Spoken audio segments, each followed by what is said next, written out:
open up. You OPN, bitch, you want BBM. Salut à tous, j'espère que vous allez bien et bienvenue sur ma nouvelle chaîne YouTube. C'est ma première vidéo. Je suis pas stressée, mais en fait, moi, je suis quelqu'un, je bafouille tout le temps. En fait, le thème aujourd'hui de ma vidéo, ça va être... ça va parler, voilà. Ça va parler de mon accouchement. Et donc, je vais parler de mon accouchement la veille, le jour J et quelques jours après l'accouchement. Donc aujourd'hui, je vais vous parler de mon accouchement. Je vais vous parler de la veille de mon accouchement, le jour J de mon accouchement et quelques jours après mon accouchement. Donc, on va commencer comme ça. Alors, j'ai accouché le 21 février 2018, c'est-à-dire il y a 2 ans. Mon fils aujourd'hui a 2 ans. Donc, ça passe énormément, mais archi vite. Donc, en fait, la veille de mon accouchement, c'est-à-dire le 20 février, j'étais mais archi stressée, sachant que je savais que j'allais accoucher le 21 parce que on m'avait dit que moi, j'avais dépassé mon terme. Et comme j'avais dépassé mon terme, c'est-à-dire qu'il fallait qu'on me déclenche. Donc, on m'a déclenché par voie basse avec la pipette. Donc, en fait, le 20 février, donc tellement je suis stressée, donc j'ai bu, je crois, au moins, sans mentir, 3 litres d'eau en moins de 24 heures. C'est faisable pour tout le monde, mais en fait, pour une femme enceinte, c'est abusé. Parce qu'après, j'allais tout le temps aux toilettes, j'étais hyper stressée. J'ai appelé personne parce qu'en fait, j'avais un problème de téléphone. Donc, du coup, j'ai pu appeler personne pour mon accouchement. Enfin, j'ai appelé grâce au téléphone du papa de mon fils. Mais sinon, par moi-même, j'ai appelé personne. Donc, pas beaucoup de chance, je savais que j'allais accoucher le 21.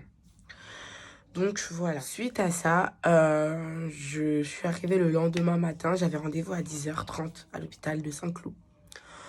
Donc j'arrive à l'hôpital, je monte au 3e étage, c'est-à-dire l'hôpital était séparé en 2 parties. Il y avait une partie, c'était que la maternité, une autre partie, c'était l'hôpital entier.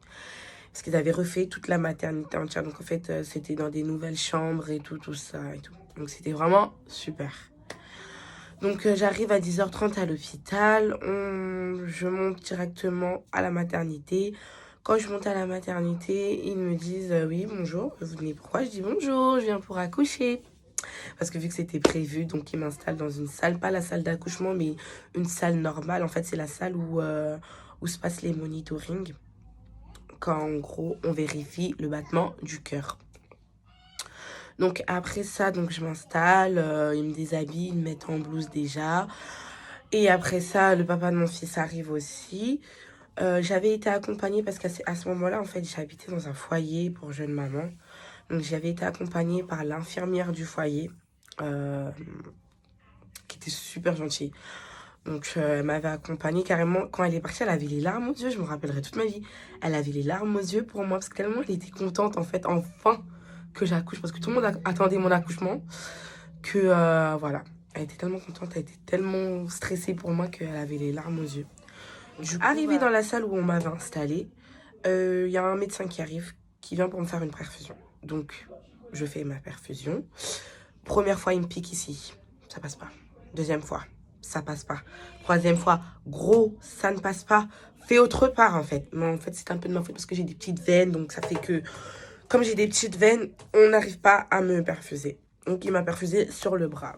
Après mon perfusion sur le bras, ils m'ont dit de monter dans la salle d'accouchement. J'arrive dans la salle d'accouchement. On m'installe et tout ça et tout. Quand je me suis fait installer, y a une dame qui arrive, une sage-femme qui arrive et qui me dit mademoiselle, en fait, je vais vous présenter en fait une grosse pipette, une sorte de seringue en fait, mais énorme comme ça et tout. Elle me dit cette seringue-là, on va l'injecter dans le vagin et en fait, ça va accélérer vos contractions et ouvrir votre col. Donc moi, je me dis ouais, c'est bien. Et après, elle me dit mon but, c'est que vous ayez mal. Pardon, mal. Si c'est comme ça que vous faites en sorte que vos patients ne pètent pas les plombs, ok.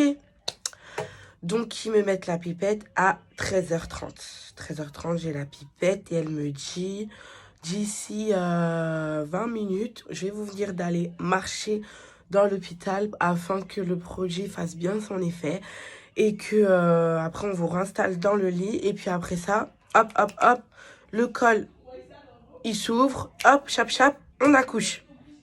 Je me dis, oh, ça a l'air d'être rapide alors. Donc maintenant, je vois que 20 minutes plus tard, elle vient pas. 30 minutes plus tard, elle vient pas. Et là, elle vient, au bout d'une heure, donc il devait être 15 heures. Et elle vient et elle me dit, mademoiselle, il est l'heure d'aller marcher. Donc, je me dis, super, je vais marcher. Donc je marche, je me dis, bon, pour l'aller, je vais prendre l'ascenseur.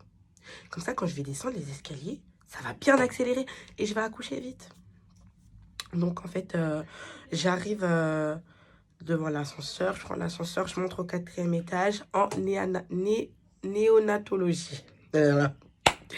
J'arrive en néonatologie. Et quand j'arrive en néonatologie, c'est là où en gros on installe les bébés prématurés. Et puis voilà. Donc je rentre pas dedans, de toute façon je peux pas rentrer, il faut un badge. Mais bon, je descends les escaliers. Quand je descends les escaliers, je commence à un peu avoir mal au ventre, mais ça va, tu vois, c'est contrôlable. En fait, comme moi, j'avais déjà eu l'habitude d'avoir des contractions pendant le long de ma grossesse. Donc du coup, ça fait que je pouvais pas me dire, tiens, je connais pas cette douleur. Et donc, j'arrive dans les escaliers, je descends un premier escalier, petite contraction. Je descends encore. J'arrive au 3e étage. Ça commence à faire mal. Donc je me dis, ah bah c'est cool. Mais ça va, je supporte. J'arrive au 2e. Et là, c'était la catastrophe. J'arrive au 2e. Je commence à avoir mal au ventre, à transpirer, à être pas bien. Maintenant, je m'assois. Et genre, c'était vraiment toutes les 30 secondes, j'avais une contraction qui pouvait durer 15 secondes. Et les 15 secondes, c'était les 15 secondes les plus pires de ma vie. J'étais en mode, oh mon Dieu, qu'est-ce que je vais faire? Comment je vais faire? Il n'y a personne. Et le boss, c'est qu'il n'y avait personne. Il n'y avait personne qui montait et qui descendait des escaliers. Donc, ça fait que j'étais en mode, mais je crois que je vais accoucher dans les escaliers, c'est pas grave. Mais bon, je peux pas accoucher toute seule. J'ai pas la péridurale. Je l'avais pas encore mise. Donc, en fait, je me dis, bon, c'est pas grave. Donc, ce que je vais faire, c'est que je vais descendre marche par marche, mais assise. Donc, je suis descendue, jusqu'à arriver à l'accueil de l'hôpital. Et en fait, à ce moment-là, le père de mon fils, il était parti où? Acheter à manger, parce que je lui avais dit, va acheter à manger. Comme ça, avant qu'il me mette la péridurale, j'ai quand même quelque chose dans le ventre et je suis pas en mode crise d'épilepsie, de glycémie, là. J'avais pas ça, en fait. Donc, du coup, je me dis, vas-y. Donc, lui, il est parti. Et je sais que peut-être quand moi, je vais arriver en bas, lui, il sera là, en fait. Mais pas du tout. Il était pas là. Donc, en fait, moi, je suis là en mode... Mais je me suis dit, mais purée, mais qui va m'aider? Et en fait, arrivé à l'accueil, je vois un monsieur que j'avais déjà vu auparavant dans l'hôpital, qui m'avait déjà vu lui aussi, lors de la réunion de la péridurale. Donc, j'arrive. J'essaye de le regarder. Il me regarde. Et il m'a fait ça du doigt. Genre en mode, elle, il y a un problème. Et maintenant, je lui explique, il me dit, mais madame, vous faites quoi ici en bas? Je dis, mais en fait, je suis venue accoucher. Et tout ça en même temps, il y avait les contractions. Hein. Ils m'ont dit, bon, allez-y doucement, doucement. Je suis arrivée dans l'hôpital, côté maternité. J'ai traversé tous les gens déjà à l'accueil vers 14h, 15h. Il y a grave du monde. Donc, je montais tout, hop, arrivé, chap, chap. Je retire ma blouse. Le mec de la péridurale, qui doit me poser la péridurale, il est derrière moi. Il me dit, mettez votre dos. Je lui dis, vous inquiétez pas, je sais le faire. Donc, j'ai mis mon dos et tout ça. Il y avait une sage-femme devant moi. Elle me disait, madame, vous inquiétez pas, vous allez avoir quelques réflexes incontrôlés. Vous inquiétez pas, c'est tout à fait normal. Alors, mes réflexes incontrôlés, vous savez, c'était quoi? c'était des coups de pied. Donc en fait, j'ai donné des coups de pied à la dame.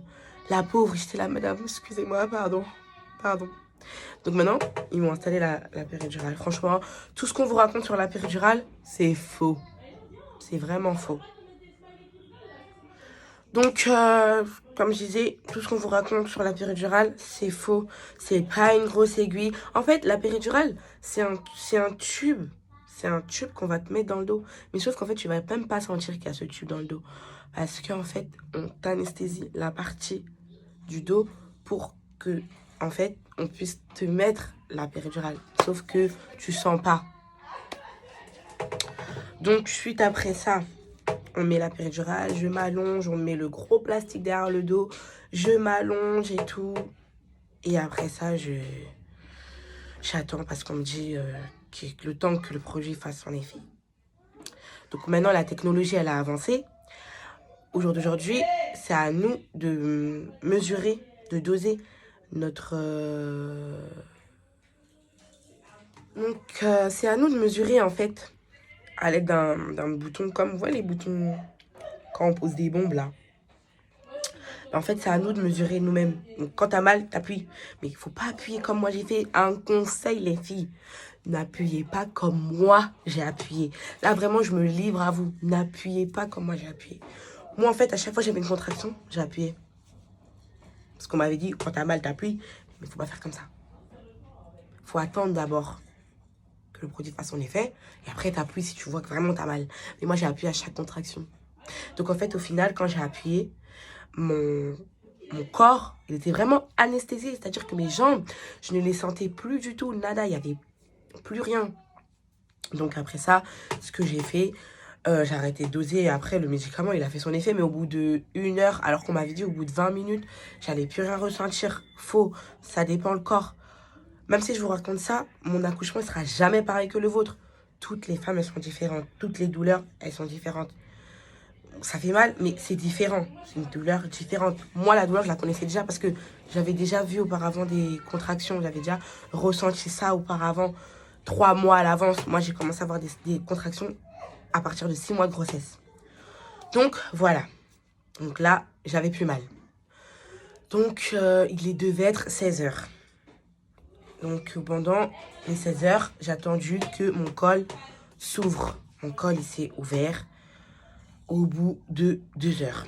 Vraiment. Et pendant les 2 heures là, pendant 1 heure j'ai eu mal et pendant 2 heures après, j'ai eu plus mal. Donc en fait, j'attendais juste que mon col s'ouvre et tout. Après, il y a eu quelques petites complications.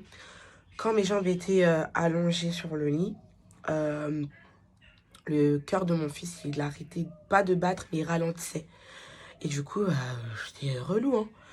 J'avais encore le truc du monitoring sur le ventre. Est-ce que ça, tu le gardes pendant tout l'accouchement? J'avais hyper froid, mais ça, c'était les effets de la péridurale. J'avais froid, mais en fait, je transpirais. On m'avait mis 2 couvertures sur moi. Pendant cela, le père de mon fils était là, hein, mais bon. Je vais pas casser du sucre sur son dos, mais il a vraiment été un aide au moment de l'accouchement. Mais après l'accouchement, avant l'accouchement, je trouvais qu'il me servait un petit peu à rien. Mais bon, c'est toutes les mamans qui sont comme ça, hein, ils servent un petit peu à rien, les mecs. On dit tout de suite, ça servent un peu à rien. Donc, après ça, j'ai... Donc, arrivé à 18h. En fait, en face de moi, il y avait une horloge. Il y avait une horloge en face de moi. Donc, en fait, moi, je regardais l'heure passer. Arrivé à 18h. Là, il y a une dame qui arrive. Qui vient m'éclater la poche des os. Parce qu'en fait, dans tout ça, ma poche des os, elle n'avait pas été éclatée. Hein. Donc, on m'avait mis un truc pour faire pipi. Et elle est venue pour éclater ma poche des os. Oh, mon Dieu! Ça coule, hein? C'est de l'eau de ouf. Ça faisait des... Mais bon... C'est pas grave, j'ai rien senti. Mais en fait, mon rêve, c'était genre, j'accouche dans un magasin, j'arrive, je perds les os, on m'emmène à l'hôpital. Mais c'est pas comme ça, en fait, que ça s'est passé. Pas du tout, no way. Et après ça, la dame, elle arrive, comme je dis. Je me disperse, hein. La dame, elle arrive et tout. Et elle farfouille dans mon vagin. Elle met ses gants, elle farfouille. Et en plus, il y avait grave du sang. Ah! Je me suis dit, mais c'est quoi ça? Il y avait du sang et tout. Et Bref, ça m'a dégoûté d'un coup là. Donc il y avait du sang. Et elle me dit, bon, madame, il est temps de pousser. Donc en fait, c'était l'heure d'accoucher. Et en fait, ce que moi, j'ai pas fait pendant le long de ma grossesse, parce qu'en fait, j'ai accouché à la période où vous vous rappelez, où il a neigé de ouf. Donc en fait, moi, j'ai pas pu aller au cours d'accouchement. Et un conseil, les filles, allez-y. Celles qui sont enceintes maintenant, allez-y. Quand ça sera la période du moment d'aller au cours d'accouchement, même s'il faut aller tous les jours, allez-y. Parce que ça va grave vous aider. Moi, ça m'a pas aidé du tout. Donc en fait, moi, je poussais, mais dans le vide. Je poussais vraiment, mais je savais pas pousser. Donc en fait, elle me disait, la dame, en fait, quand vous sentez une contraction, poussez. Et moi, comme je vous avais dit tout à l'heure, j'ai tellement dosé que les contractions, je ne les sentais même plus. Même pas un petit pincement ou genre mon ventre se durcir, rien du tout, nada. Donc, après ça, y a une dame, en fait, une des sages-femmes, parce qu'elles étaient 3, plus 2 médecins. Donc, elles étaient 3 plus 2 médecins. Donc, en fait, ça fait que une, elle s'est mise sur mon ventre, elle a appuyé. Et dès qu'il y avait une contraction, elle mettait ses mains et elle me disait, poussez.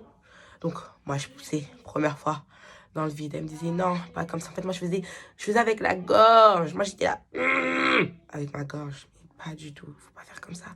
Il faut pousser avec les fesses, comme si vous êtes en train de faire caca, en fait. C'est ça, en fait, pousser. Il faut pousser comme si tu fais caca. Mais vraiment. Et donc, moi, j'ai poussé, première fois. Deuxième fois, à un moment donné, je me suis sentie partir. Et en fait, il s'avère que j'ai fait un malaise pendant mon accouchement. Parce que déjà, de 1, je n'avais pas mangé. Et de 2, j'étais très fatiguée parce que je ne m'étais pas reposée. J'avais pas fait une petite sieste, histoire de reprendre un peu des forces, d'énergie. Pas du tout. J'ai rien pris du tout. Donc, ça fait qu'en fait, je me suis pas reposée. Donc, j'ai été très fatiguée. Du coup, j'ai fait un malaise. Donc, j'ai bu exceptionnellement un peu d'eau. Parce que sachant que quand tu viens de poser la péridurale, tu peux pas manger. Donc en fait, quand on te met la péridurale, tu peux ni boire et ni manger, de ce que j'avais appris. Donc du coup, ça fait que bah moi, je pouvais pas manger, j'avais trop faim. Donc du coup, on m'a donné un peu d'eau. Et après, le papa de mon fils était là, il me dit, vas-y, pousse, pousse, pousse, pousse, pousse, pousse, pousse, pousse, pousse, pousse. Et à un moment donné, il y a un médecin qui vient, il dit, en fait, si vous poussez pas, on va faire une, comment ça s'appelle ça? Non, césarienne. Hein? Césarienne? Il n'y a pas de souci, mon frère, on va pousser. J'ai poussé, et poussé, et poussé. Et là, on me dit stop, poussez plus. Ils sont partis chercher ces ventouses là. Et ils ont tiré mon fils avec la ventouse. Ils l'ont tiré avec la ventouse et tout. Et du coup, il est sorti. Mais quand j'ai sorti, je l'ai senti, mais j'avais pas mal. Mais genre comme s'il y avait un truc, tu vois, un truc qui sort de toi, quoi. Qui sort de ton vagin, quoi.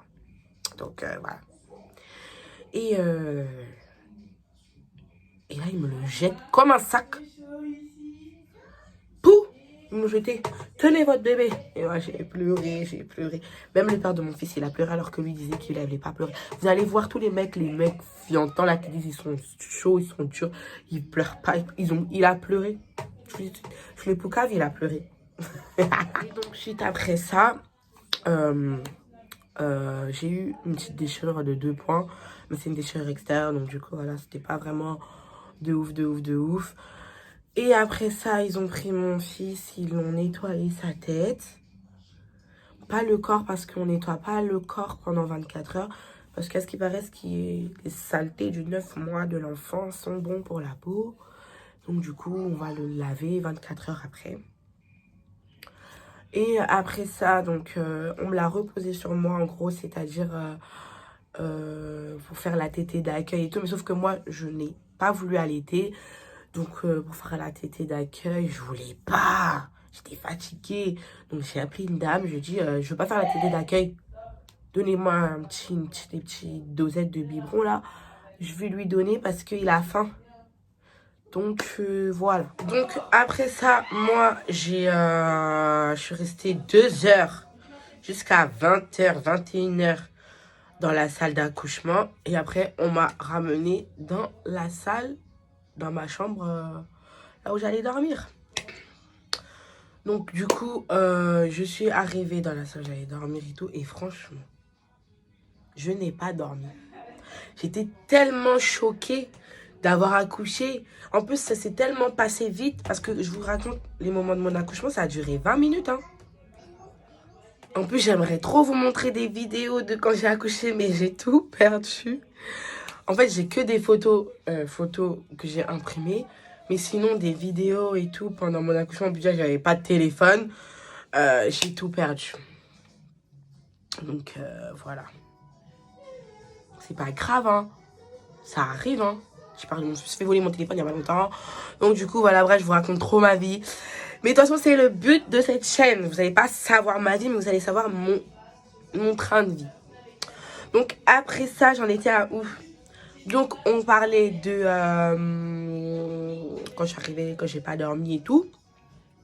J'ai pas dormi, hein. Franchement, j'ai pas dormi. J'ai regardé mon fils pendant, je crois, toute la nuit. En tout cas, les sages-femmes, ils ont dit, mais wesh. En mode, pourquoi elle regarde son fils J'étais tellement choquée que genre la chose qui était dans mon ventre, qui a poussé. Et qui s'est avéré que ça soit mon enfant. En plus, il était beau. C'est toujours beau, mais il était tellement beau. Il était, mon fils, il était trop beau. On dirait que c'était un Chinois avec les cheveux tout lisses. Il n'avait même pas des cheveux cœur. Mon fils pardon. Franchement, je suis fière de moi. Je suis fière de mon réussissement. Je suis trop fière de moi. Vous pouvez pas savoir, c'est... d'être maman, c'est un truc de malade. Pour être dans mon état là où je suis là, on dirait que je viens d'accoucher, c'est hier. Il faut le comprendre. Mais en tout cas, mon accouchement s'est très bien passé. J'ai eu quelques problèmes de santé juste après. Mais c'est des problèmes de santé que j'avais déjà auparavant. Et que j'ai su en fait quand j'étais enceinte. Donc du coup, grâce à Dieu, je vais bien. Je vis bien. Je mange bien. Malgré le corona. Mais c'est pas grave. On est encore en vie. Et puis voilà.